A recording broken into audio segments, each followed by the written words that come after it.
मैं हूँ स्नेहा और आप आए हैं स्नेहा टॉक्स पर। ये कहानी नहीं, एहसास है जो हम सबने कभी न कभी अपनी जिंदगी में जरूर महसूस किया होगा।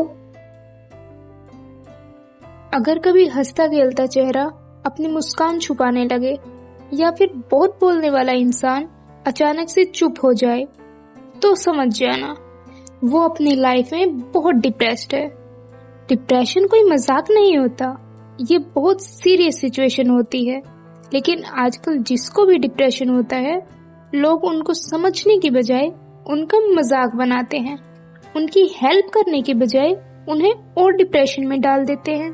लेकिन मेरी वीडियो देखने के बाद अगर आप भी किसी ऐसे शख्स को जानते हो जो अपनी लाइफ से इस तरह से डील कर रहा है, तो प्लीज आप इस सिचुएशन से उनको निकालने में हेल्प। एक्चुअली डिप्रेशन ना एक दिन में नहीं आता, वो धीरे धीरे इंसान के अंदर जगह बनाता है।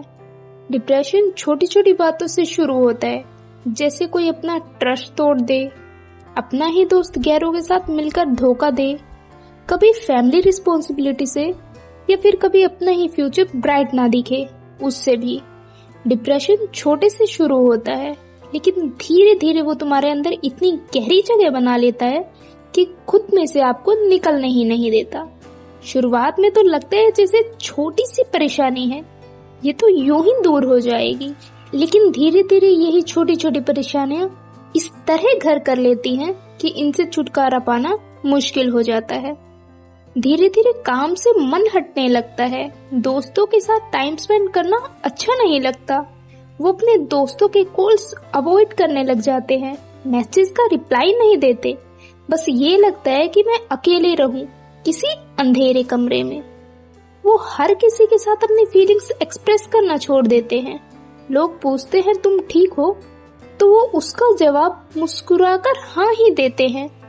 ओवर थिंकिंग की वजह से डिप्रेशन दिमाग को इतना थका देता है कि उसकी बॉडी हमेशा कमजोर महसूस करती है।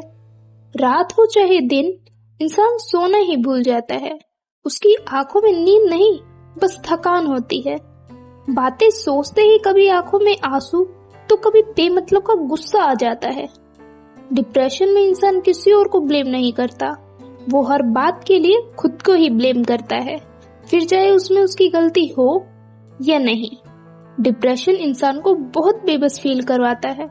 जब वो किसी की हेल्प चाहता है, लेकिन वो किसी से कुछ नहीं कह पाता। तकलीफ तो इंसान को तब भी होती है जब उसकी इस सिचुएशन को ड्रामा बोला जाता है। डिप्रेस्ड इंसान तब खामोशी को चुनता है और अपनी बातें खुद तक रखना शुरू कर देता है। पता है, मेंटल पेन भी उतना ही दर्द देता है जितना फिजिकल पेन, बस फर्क इतना है मेंटल पेन दिखाई नहीं देता और फिजिकल पेन दिख जाता है। इसलिए कभी तुम्हारे आसपास कोई ऐसा इंसान हो जो अचानक से चुप हो गया हो, तो उसे सिर्फ ये पूछना, तू सच में ठीक है ना? हो सकता है आपकी ये लाइन सुनते ही वो अपना सारा दर्द आपको बता दे। इसलिए हमेशा ऐसे लोगों की हेल्प करना, हो सकता है तुम्हारी मौजूदगी उसे उसकी जिंदगी लौटा दे।